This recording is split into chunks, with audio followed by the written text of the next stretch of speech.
Chiefs Kingdom, buckle up. The biggest talking point coming out of the Chiefs-Jaguars clash isn't a highlight play or a box score stat. It's the officiating. Flags, no calls, and a few head-scratchers ignited a full-blown firestorm today. We're breaking down what happened, why it matters, and how Kansas City can adjust right now. If you're new here, welcome to Kansas City Chiefs Today. Daily news, rumors, recaps, and real fan talk in the voice of Chiefs Kingdom. Today's headline is loud and clear: the refs are under fire. But we don't stop at outrage. We turn it into understanding, strategy, and a path forward. And remember, we're pushing hard toward our next milestone, the road to 5,000 subscribers. If you love smart, passionate Chiefs coverage with no fluff, you're in the right place. Let's dive in. Anytime the officiating becomes the story, it means the margins were razor thin. This game didn't feel like a blowout in either direction. It felt like a swing state election decided by a handful of whistles. That's why every borderline call got magnified. That's why social media timelines turned into instant replay labs. Kansas City games live under a microscope. When you've got a championship standard, you attract maximum scrutiny from opponents, networks, and yes, the crews on the field. It's not conspiracy, it's attention gravity. The better you are, the brighter the light, the more every call reverberates through the league.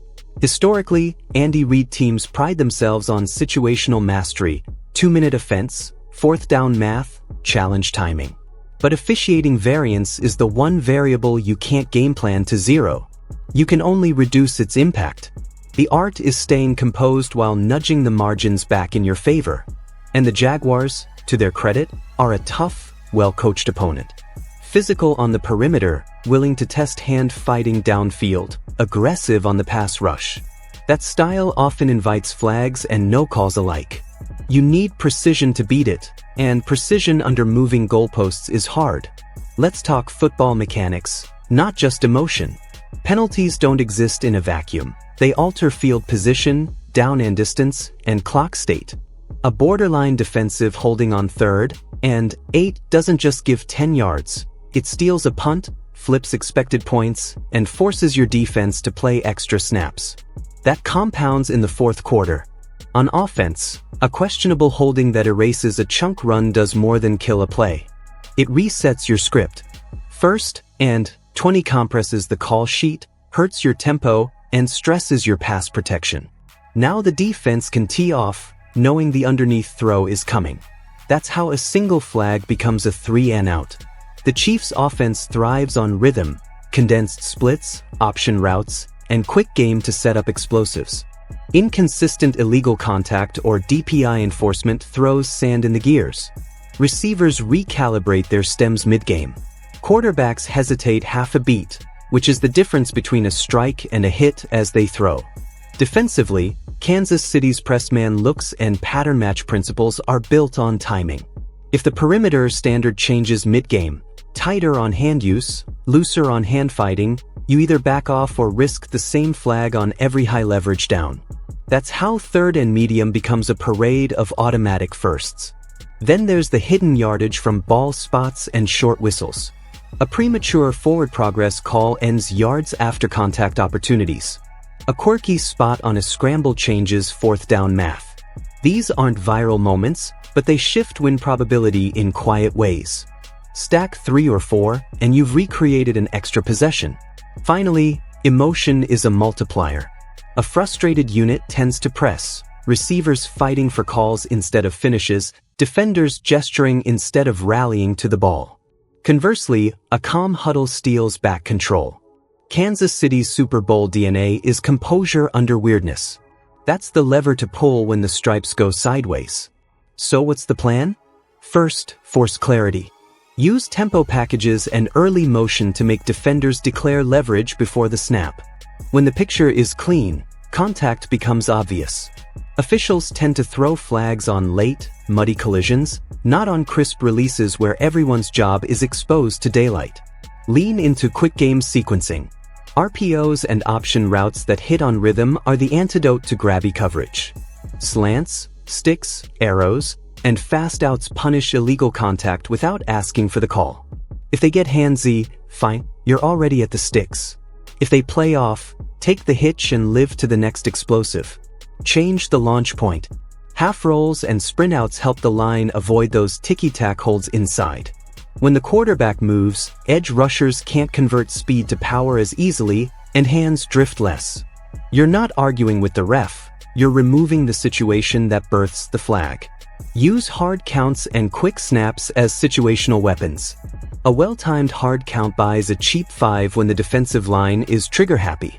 A sudden, quick snap after a big play neutralizes defensive substitutions and forces the officiating crew to hustle, often preventing over-officiating on the very next snap.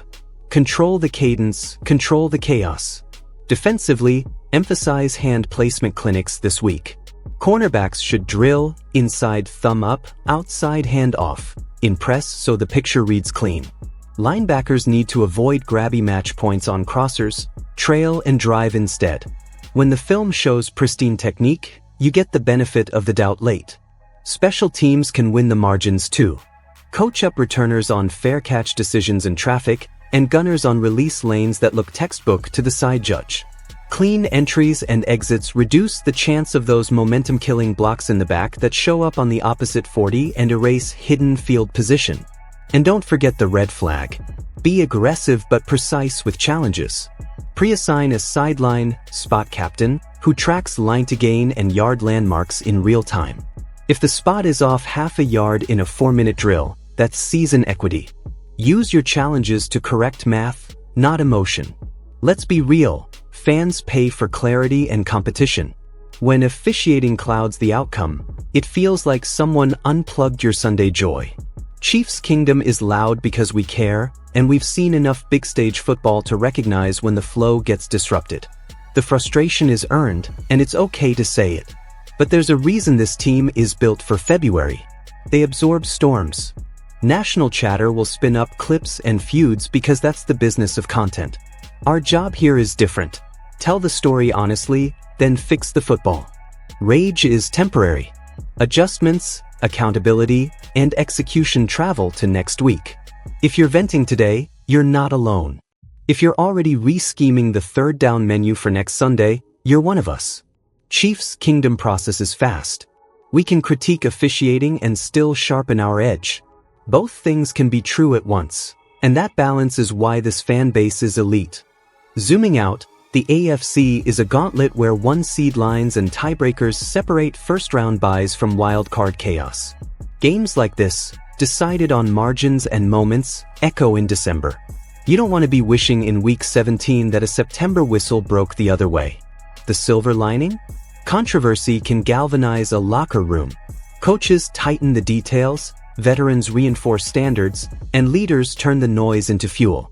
Rivalries are written in these gray area games. The kind where you remember the feeling, file it, and bring it out the next time you share a field.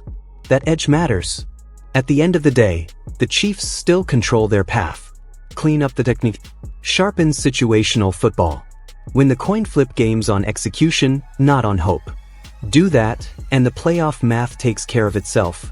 Because this roster, this staff, and this culture were built for long Januaries. So where do we land? First, it's fair to say the officiating became a central character, and that's never ideal. Second, we can separate rightful frustration from fatalism. This team has the toolkit, tempo, spacing, technique, discipline, to drag the game back into their terms, even when the day is choppy. This week is about ownership, not outrage.